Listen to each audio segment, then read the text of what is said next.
mbashimiye kuba mwemeye kudukurikira mbaye ikaze muri amakuru ari kuvugwa muri aka kanya.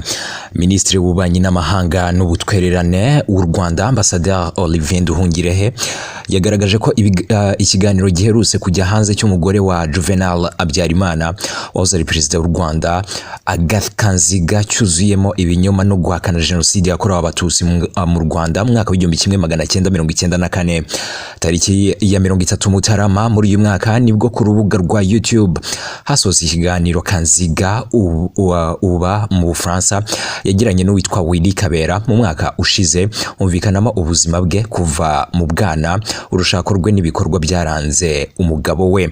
Habyarimana yatangiye kuyobora u Rwanda tariki ya mbere Kanama mu mwaka wa 1973 nyuma yo guhirika ubutegetsi bwa Gregoire Kayibanda.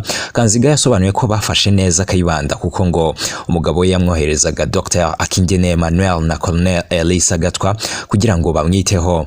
Amateka agaragaza ko Kayibanda yapfiriye ahantu hibanga yarafungiwe i Kabgayi muri Gitarama tariki 15 Ukuboza mu 1976. Kuri Kanziga, Habyarimana yababajwe n'uru rupfu kuko yahoraga amwohereza umuganga we ngo amuvure. Ni ibintu byamutunguye rwose. Minisitiri Nduhungirehe yagaragaje ko iki ari ikinyoma gikomeye cyane kuko Habyarimana atigeze afata neza Kayibanda n'umugore we Velediane Mukagatare Kayibanda kuko ukuri ari uko yabicishije inzara kugeza bapfuye. Kanziga yerekanye ko Habyarimana atagize uruhare mu rupfu rw'imfungwa za politike z'Igitarama ahubwo ko byamubabaje cyane nyuma yo kubimenyeshwa na Colonel Theoneste Lizinde anakira imiryango yazo mu rwego rwo kuzihumuriza.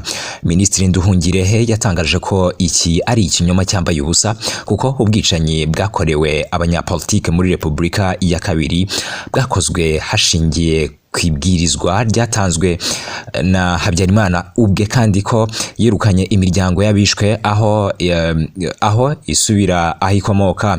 Ati birazwi neza ko Habyarimana ubwe ari we watanze amabwiriza anatuma imiryango yabo banyapolitike bishwe ihungira muri prefecture yakomokagamo ibuzwa ku mugaragaro gukandagiza ikirenge i Kigali. Kanziga yavuze ko ababirigi aribo bahisemo kwinjiza mu gisirikare abakomokaga muri Ruhengeri, Gisenyi, Byumba na Kigali.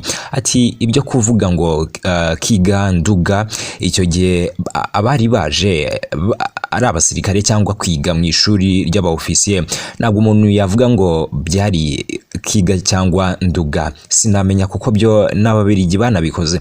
Icyakoze yemeje ko nyuma ya kudeta yayobowe n'umugabo we mu 1973 hagaragayemo ubwiganze bwabo mu Ruhengeri na Gisenyi.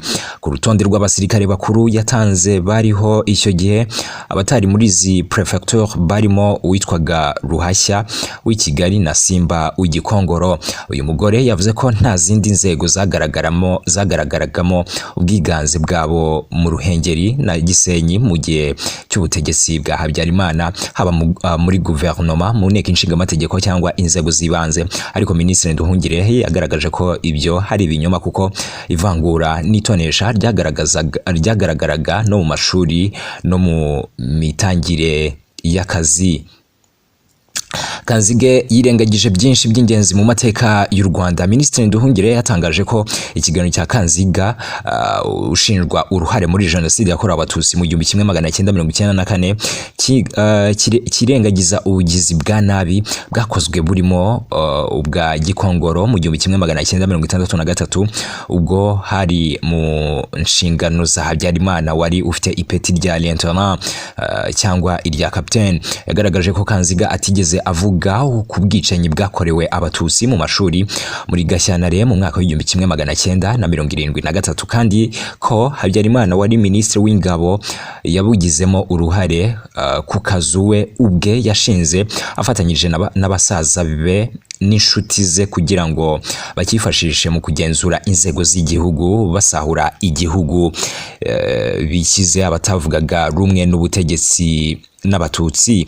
Amagambo yati nta jambo yavuze ku bwicanyi bwakorewe abanyapolitike mu myaka y'igihumbi kimwe magana cyenda na 80 barimo umudepite Felekio Nyiramutarambirwa, umunyamakuru Silvio Sindambiwe na François Muganza wabaye ministri, baziza ko bakomeje kwamagana inyerezwa ry'umutungo n'ivangura rishingiye ku moko no ku karere ryateguwe na leta ya Habyarimana. Minisitiri Nduhungirehe yagaragaje ko Kanziga yirengagije ubwicanyi bwateguwe n'ishyaka MRND bwakorewe mu bice bitandukanye by'igihugu mu myaka y'igihumbi kimwe magana cyenda na 90 n'ubwicanyi bwakorewe abanyapolitike batavugaga rumwe n'ubutegetsi bwa Habyarimana tariki ya 7 Mata mwaka w'igihumbi kimwe magana cyenda 94, bukozwe n'abasirikare barindaga umukuru w'igihugu biganjemo abari baturutse i Kanombe. Kanziga yagaragaje ko atemera ko habayeho Genocide yakorewe abatutsi mu Rwanda mu mwaka w'igihumbi kimwe magana cyenda 94, ahubwo yabigereranyije n'intambara yabaye hagati y'abanyarwanda. Ati baba Abahutu, baba Abatutsi, baba Abatwa, ninde munyarwanda wavuga ko atakomeretse? Ninde munyarwanda wavuga ko atapfushije? Minisitiri Nduhungirehe yashimangiye ko amagambo ya Kanziga agaragaza ko nta muhwe afitiye abarenga miliyoni imwe bazize Genocide yakorewe abatutsi mu Rwanda bishwe n'intera hamwe, umutwe waremwe n'umugabo we kugira ngo zizamuhorere. Abona ko bitangaje cyane kuba nyuma y'imyaka hafi 32 Genocide yakorewe abatutsi mu 1994 yemejwe n'umuryango mpuzamahanga, icengezwa matwara nk'iri nyine ritegurwa n'umuntu utavugwaho rumwe na politike utuye mu Bufaransa.